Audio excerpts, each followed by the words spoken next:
और यही प्रश्न एक बार उठ आया था कि एक संत भ्रमण करते करते एक शिष्य के घर पर पहुंच गए और शिष्य के घर पर गए तो उनकी माताजी ने उनको प्रणाम करा, पुरुष ने उनको प्रणाम करा, बेटे ने प्रणाम करा, बहू ने प्रणाम करा, पोता पोती ने प्रणाम करा, सब ने प्रणाम किया।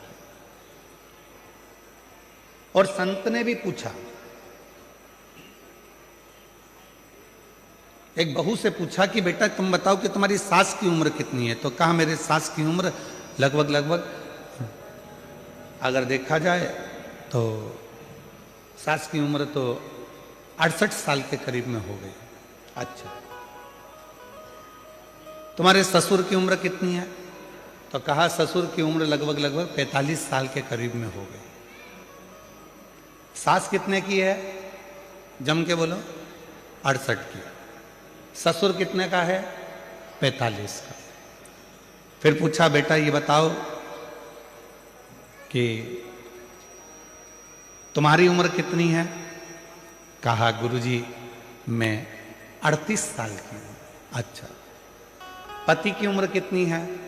कहा गुरुजी बस कल ही पैदा हुए हैं, कल पैदा। गुस्सा आ गया सास को, मेरी बहू कितना झूठ बोलती है, खुद की उम्र सही बताई, बाकी की सबकी उम्र झूठ बताई। मेरा पति अगर 45 साल का होगा और मेरी उम्र 68 साल की होगी तो क्या शादी हुई होती? और पति अगर कल पैदा हुआ है तो इसकी शादी किसके साथ हुई? ये पक्की झूठ बोल रही है। इतने में तुरंत गुरुजी ने कहा, संत बोले मां मैंने आपकी बहू से उम्र नहीं पूछी है, मैंने आपकी बहू से पूछा कि कौन कितने समय से भगवान शंकर की भक्ति में लगा है, मैंने ये पूछा। कोई 68 साल, कोई 45 साल, कोई 38 साल, और पति को रोज कहती थी कि शंकर जी के मंदिर में 1 लोटा जल चढ़ाने चलो, 1 लोटा जल डालने चलो। वो कल से जाना चालू करा है तो पति की उम्र भी बस कल से ही प्रारंभ हुई है। जिसने अपनी जिंदगी में जो अच्छा काम किया और जिस दिन से प्रारंभ किया, समझ लेना कि तुम्हारी असली उम्र उस दिन से प्रारंभ हो गई।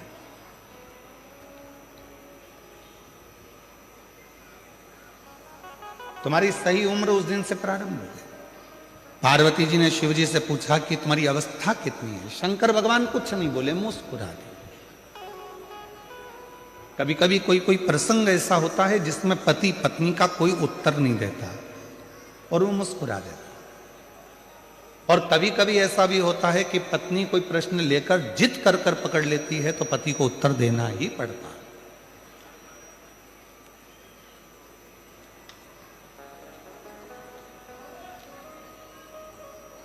कभी कभी ऐसा भी होता।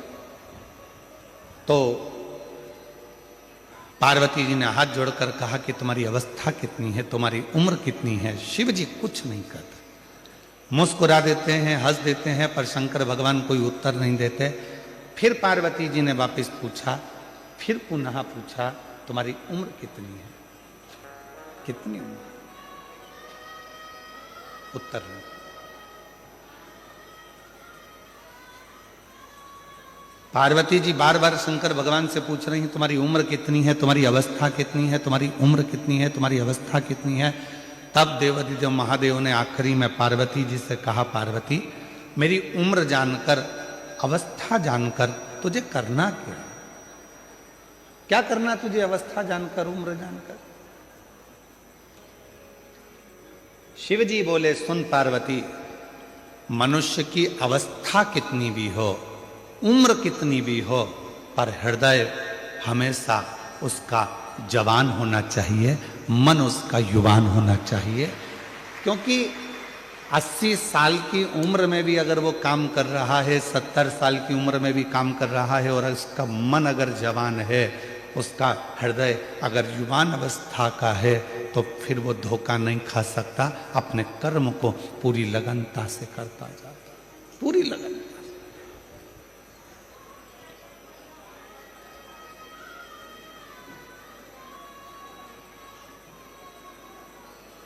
अब कोई आपसे पूछे, क्यों साहब, भारत की भूमि का संचालन कर रहे माननीय प्रधानमंत्री जी की उम्र कितनी है? आप कहोगे 75 के हो। पर आज का नव युवक लड़का जितनी बजे अपना कमरा नहीं छोड़ पाता, उससे पहले माननीय प्रधानमंत्री जी नरेंद्र भाई मोदी जी अपना भवन छोड़कर जनमानस के बीच में पहुंच जाते हैं। इसको कहते हैं अवस्था नहीं देखना, भीतर की युवानता देखना। इसको अवस्था नहीं देखते, इसको भीतर की युवानता देखते हैं। अपने भीतर, अपने हृदय, अपने मन की युवा अवस्था।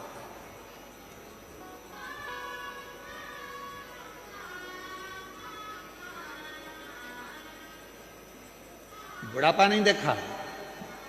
कोई ऐसे भी होते हैं कि 60-65 में, आप लोगों में भी कई माताएं ऐसी बैठी होंगी, कई भाई ऐसे बैठे होंगे जो 25 बार घर में कह देते होंगे, अब तो अवस्था हो गई रे, अब कमर से बनता नहीं, अब तो ये पाँव बहुत दुखे, हमारा घोड़ा बहुत बहुत दुखता है, अब ये पाँव, अब मुझसे चलते बनता नहीं।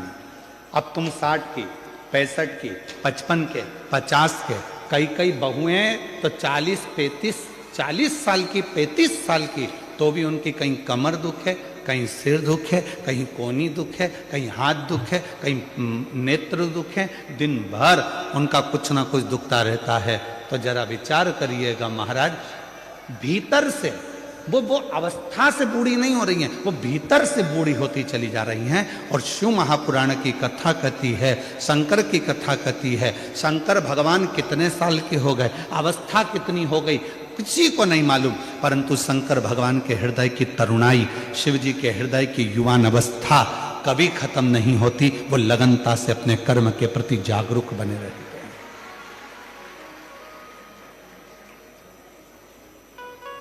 आप कितने जागरूक हैं, ये आपके ऊपर निर्भर करता है।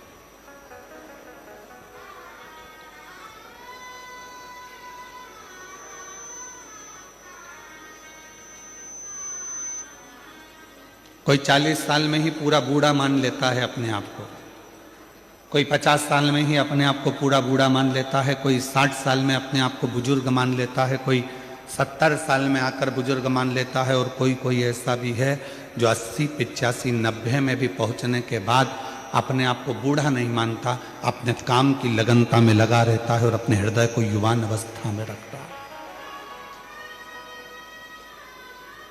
अपने भीतर की युवान अवस्था वो खत्म ही नहीं होने देता।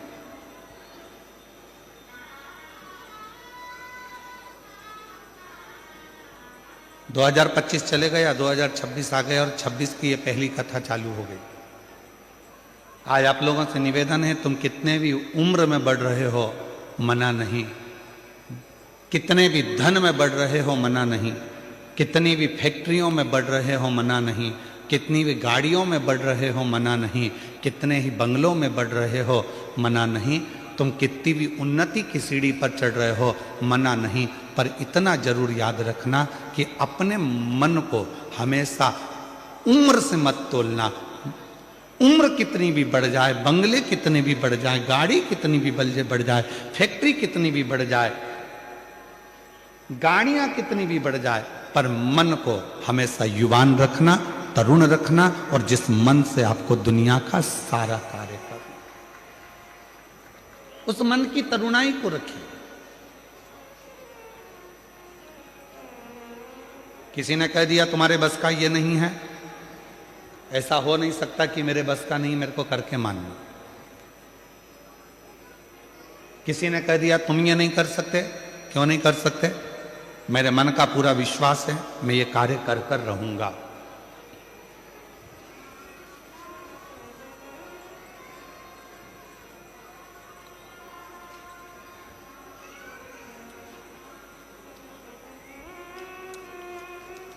मिश्रा जी,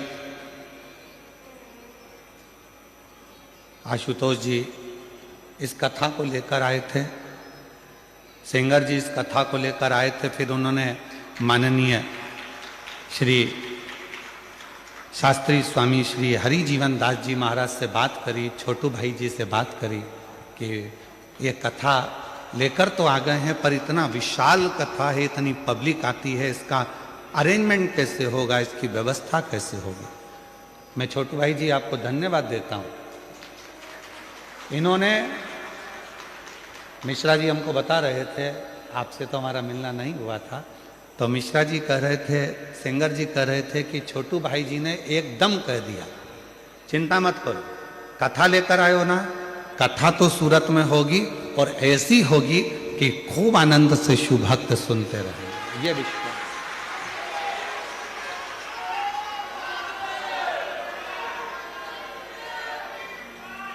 मैं बहुत बहुत साधुवाद देता हूँ छोटू भाई जी आपको, साथ में मिश्रा जी, सेंगर जी आपको, और उससे ज़्यादा साधुवाद देता हूँ लड्डू गोपाल गौशाला के माननीय हरिजीवन दास जी महाराज जी को, जिन्होंने इस कथा को बड़ी सरलता और सहजता के साथ में संजोया, बहुत सारा।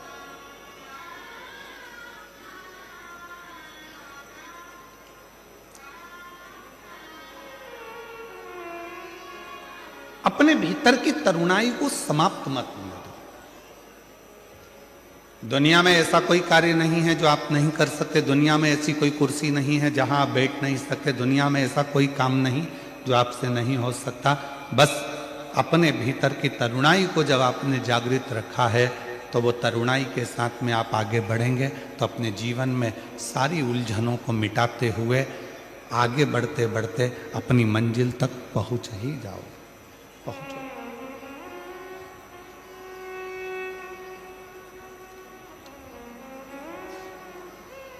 और मैंने तेरे ही भरोसे, हमारा निवेदन है, जिन जिन को हमारे भजनों के बोल मालूम है वो साथ साथ में बोला करो, क्योंकि केवल ये बोल नहीं है, ये परमात्मा से आपकी और हमारी प्रार्थना भी है।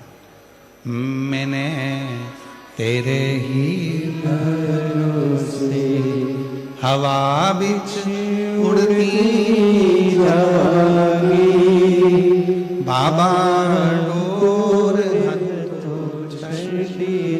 में कटी जागी, भोले मेरी पतन शंभु में तेरी पतन, हवा बिच उड़ती जागी, बाबा डोर तो छीना में कटी जागी, भोले मैं तेरी पतन।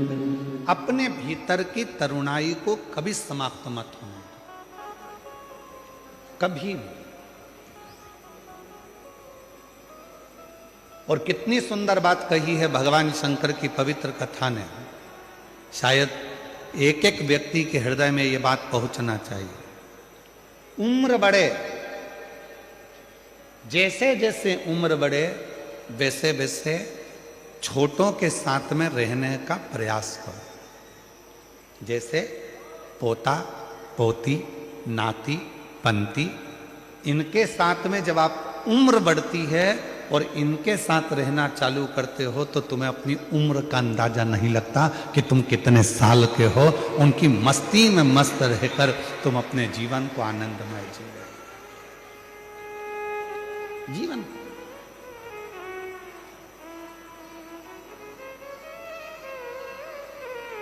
भगवान शिव जी से पूछा,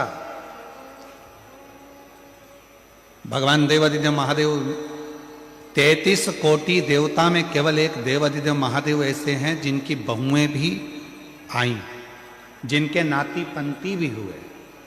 देवादिदेव महादेव ऐसे हैं, 33 कोटि देवता में केवल एक शंकर भगवान ऐसे हैं, किसी देवता ने अपनी लड़की का कन्यादान नहीं करा, पर 33 कोटि देवता में केवल देवादिदेव महादेव ऐसे हैं जिन्होंने अपनी बेटी का कन्यादान भी करा, अशोक सुंदरी। 33 कोटि देवताओं में एक देवता भगवान देवादिदेव महादेव ऐसे हैं जो कन्यादान भी करे हैं, जिनके घर में बहुएं भी आई हैं, रिद्धि सिद्धि भी आई है, जिनके घर में शुभ लाभ पोते भी आए हैं, फिर पर पोते आमोद और प्रमोद भी आए हैं। शंकर भगवान के पोते तो आए शुभ लाभ, साथ में अमोद और प्रमोद भी आए, उनके पर पोते भी आए। केवल शिव। तो पार्वती जी से शिव जी ने कहा कि मेरे मन की युवानता का एक कारण और है कि मैं भीतर से बूढ़ा नहीं हुआ, मैं भीतर से बूढ़ा कभी नहीं हुआ।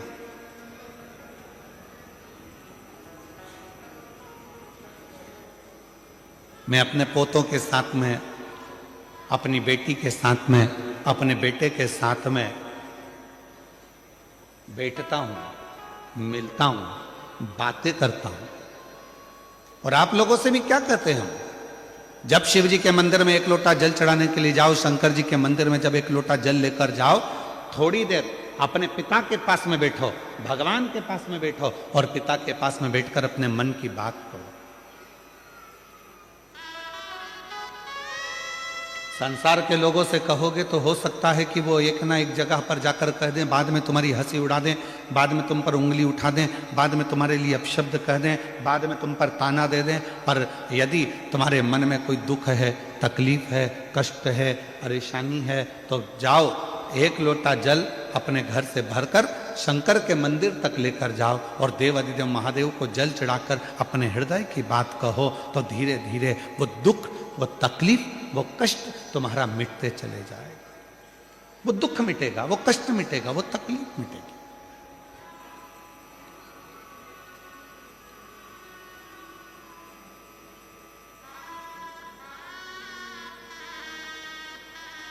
और शंभु शरणे पड़ी मांगू घड़ी घड़ी दुख काटो दया करीने शरण आपो।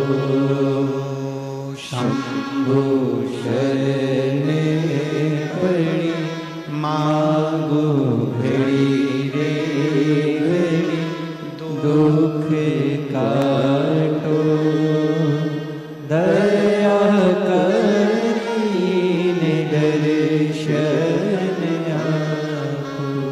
शिव के पास थोड़ी देर जाकर बैठो, भगवान ओघड़दानी के पास में थोड़ी देर जाकर बैठो। कुछ मन की बात देवाधिदेव महादेव से कहो। सुनेंगे शिव? क्यों नहीं। शंकर भगवान को लोग पशुपति नाथ कहते हैं। दुनिया में केवल एक है देवाधिदेव महादेव, मेरे शंकर भगवान पूरे देवों में, जो एक पशु, पक्षी, जीव, जलचर, थलचर, वायुचर सबकी बातों को ध्यान लगाकर सुनते हैं। सबकी बात।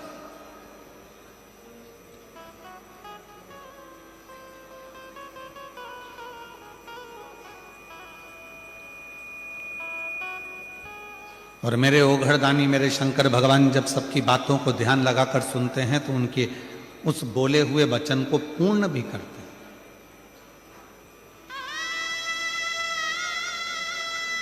एक बड़ा सुंदर प्रसंग है राजा भोज का।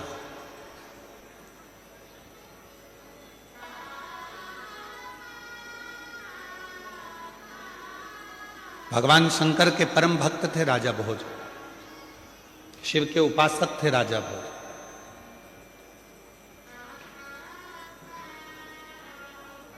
और भगवान शंकर की अविरल भक्ति में डूबे रहते थे राजा भोज। एक मां अहिल्याबाई होलकर, एक राजा भोज, वीर शिवाजी महाराज,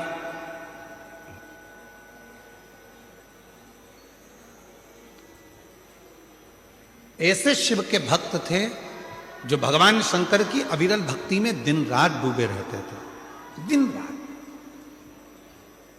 अपनी प्रजा का संचालन भी करते थे, अपनी प्रजा को देखते भी थे, पर साथ में शंकर जी की अविरल भक्ति को धारण भी करते थे। और मेरी जीजियों, मेरे जीजाओं, मेरी बेटियों, बेटाओं में और मेरे बुजुर्ग माँ बापों से निवेदन है, मेरे माता पिता से निवेदन करूं, तुम दिन भर व्यस्त रहो, तुम अपने काम में डूबे रहो, अपनी फैक्ट्री में डूबे रहो, अपने दुकानों में डूबे रहो, अपने कार्य में, अपनी नौकरी में, अपने सब काम में डूबे रहो, मना नहीं है, पर निवेदन है 24 घंटे में से कम 24 मिनट भी ना निकले तो 24 सेकंड ऐसे निकालो जो भगवान शंकर के पास जाकर बैठकर अपने मन की बात कह सको और शिव जी आपके मन की बात की पूर्णता कर सके।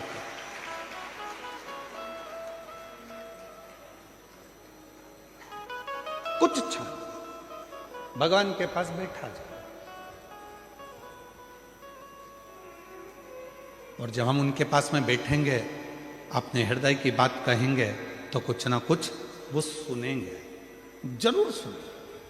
और यहां तक शिव महापुराण की कथा कहती है, अगर मन में कोई संकर है, मन में कोई संशय उत्पन्न हो गया, मन में कोई बड़ी भारी संकट उत्पन्न हो गया, कोई ऐसी बात तुम्हारे मन में आकर खड़ी हो गई है जिस बात का कोई निर्णय नहीं निकल रहा, तो एक बेलपत्र को हाथ की हथेली में रखकर अपने हृदय से उसको लगाकर मन से बाबा को अपने मन की बात कहकर जब वो बेलपत्र हम शिव जी को समर्पित करते हैं, मान लो हम कुछ नहीं कह पाए बाबा भोलेनाथ जी को, हम अपने दिल की बात शंकर भगवान को कुछ नहीं बता पाए और कुछ रह भी गया तो हमारे मन की बात भगवान देवाधिदेव महादेव स्वीकार कर लेते हैं एक बेलपत्र के माध्यम से। जो हम चाहते हैं शिव उसको स्वीकार कर कर हमारी झोली खुशियों से भरना प्रारंभ कर देते। एक बेलपत्र हमारी पूरी बात को शिव जी तक कह देती है।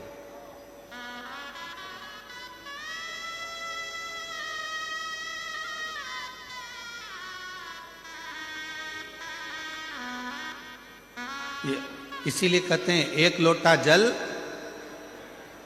आवाज नहीं आई, जरा दमदारी से बोलो, सारी समस्या का हल बोल बम का नारा है,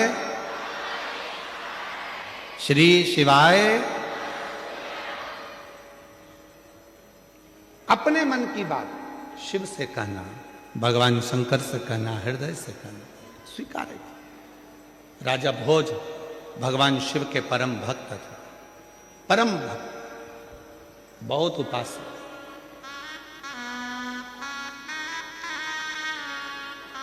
और शिव की अविरल भक्ति में दिन रात राजा भोज लगे रहते थे, भगवान शंकर की आराधना करा करते थे।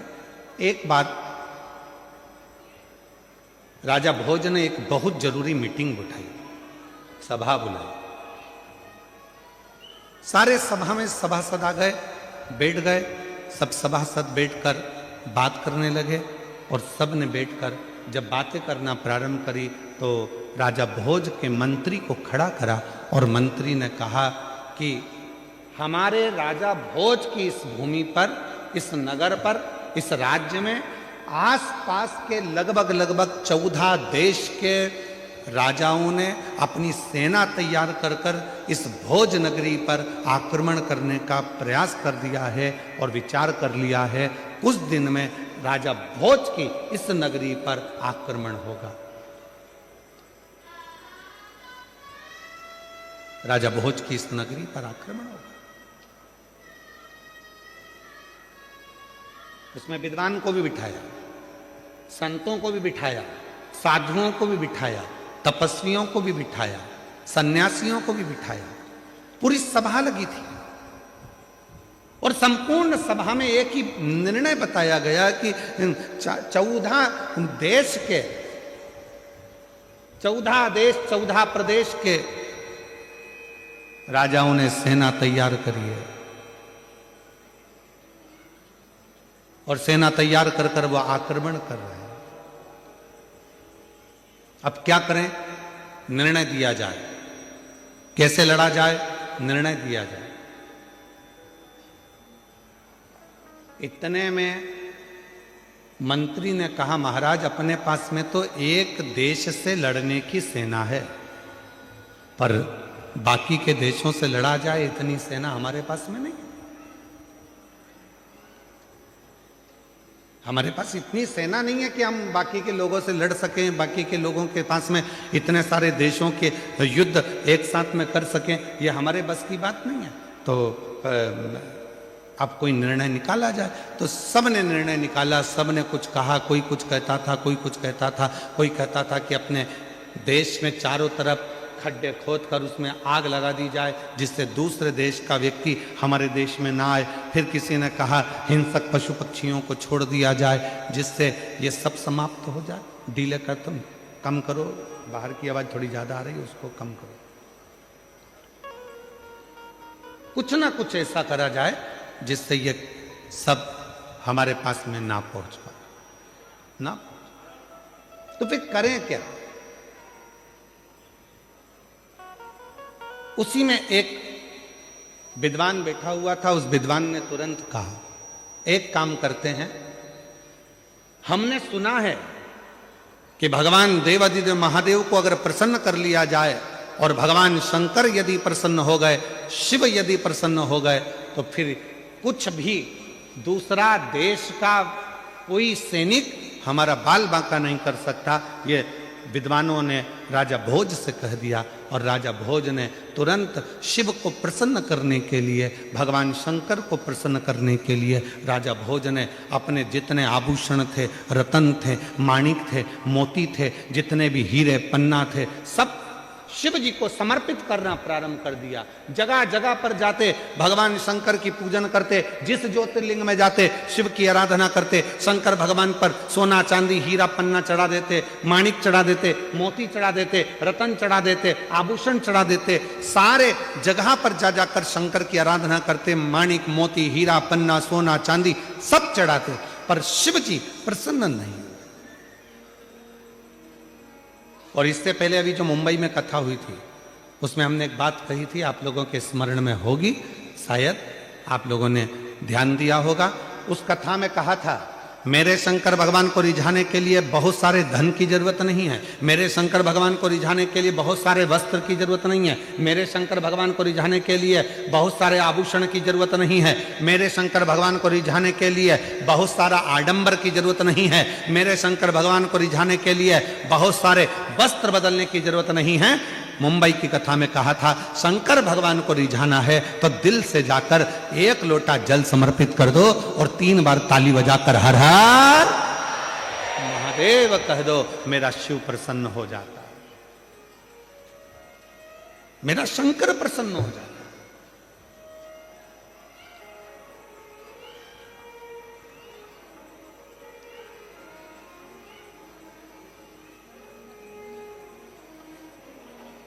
और महादेव नमन चरणों में, महादेव नमन चरणों में, स्वीकार कीजिए सबका किया है, मेरा भी उद्धार कीजिए, उद्धार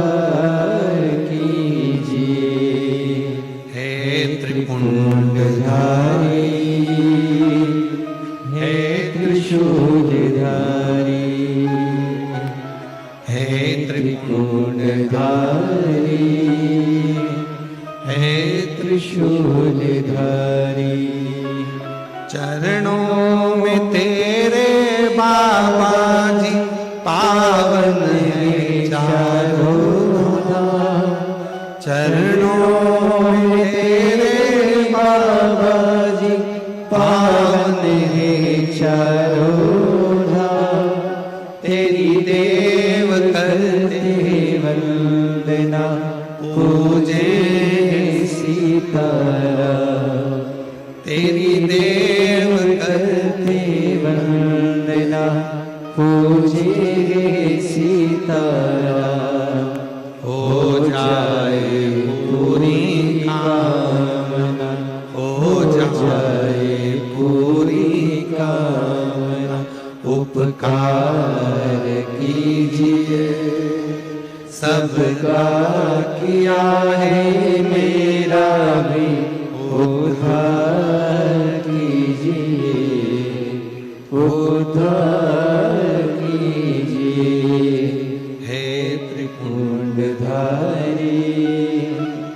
हे त्रिशूलधारी, हे त्रिशूलधारी, हे त्रिशूलधारी।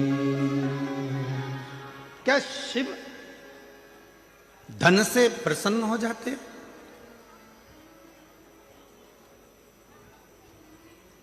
क्या शंकर भगवान वैभव से प्रसन्न हो जाते हैं? क्या शंकर भगवान बहुत सारे माणिक मोती हीरा सोना चांदी अंबर पीतांबर से प्रसन्न हो जाते हैं?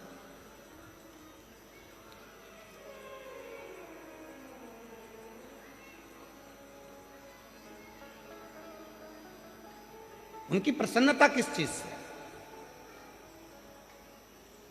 हमारे सूरत वाले सोमानी जी बैठे हैं जिनका कपड़ों का यहां काम है।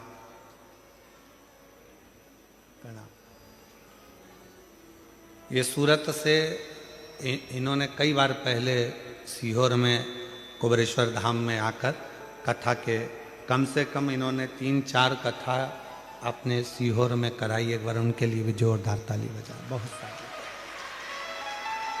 तो एक बार हमने बाती बात में इनसे पूछ लिया था कि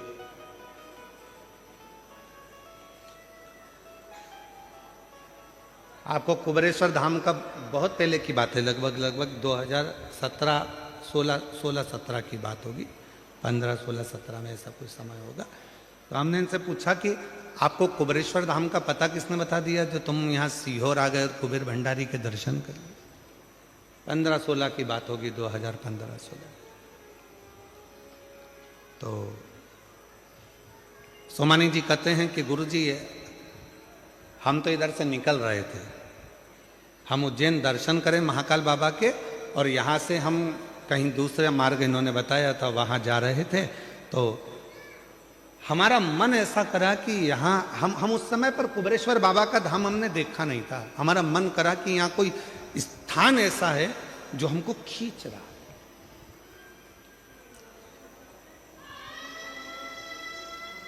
तो हम अपनी गाड़ी को वापस मोड़े, ड्राइवर से कहा कि लेकर चलो। यहाँ पहुँचे। उस समय पर सोमानी जी जब आए थे तो हम धाम पर एक टूटी हुई खाट थी, कहे सोमानी जी, टूटी हुई पलंग थी, एक खटिया रस्सी से बुनी हुई थी, उसका 3 पाया था, एक पाए में ईंट फंसी हुई थी, एक के ऊपर एक ईंट रखी हुई थी और 3 पाए उसके थे, उस पे हम बैठे हुए। ये आए, हमने पूछा क्यों, कहाँ से आए? तो कहा हम गुजरात सूरत से। हमने कहा तुम यहाँ अंदर कैसे आ गई वीराने में, ये तो सब पेड़ पौधे जंगल है, अंदर आने का रास्ता भी है। कहा बस ऐसा लगा कि अंदर कुछ है, आए। छोटा सा झोपड़ा था ये। उस दिन 1 दिन रुके, 2 दिन रुके, 3 दिन रुके, 3 दिन बाबा की खूब कंकर संकर सेवा करी और चले गए। चौथी बार आए तो ना जाने 4-5 गाड़ी भर के आ गए। फिर आए तो हमने फिर पूछा कि ऐसा क्या मिलता है तुमको कुबरेश्वर धाम आने पर? तो कहा यहाँ आने वाला व्यक्ति कभी खाली नहीं रहता, जितनी बार आता है उतनी बार लेकर जाता है। ये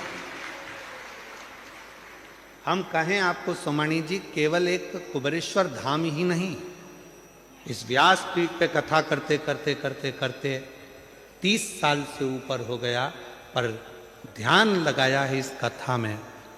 जो कथा के मंडप में आकर बैठता है, शिव महापुराण की कथा के पंडाल में जाकर बैठता है, जिस दिल से जिस भाव से जो मांगता है, मेरा देव अधिदेव महादेव उसको देने के लिए उसके दरवाजे पर आता जरूर है।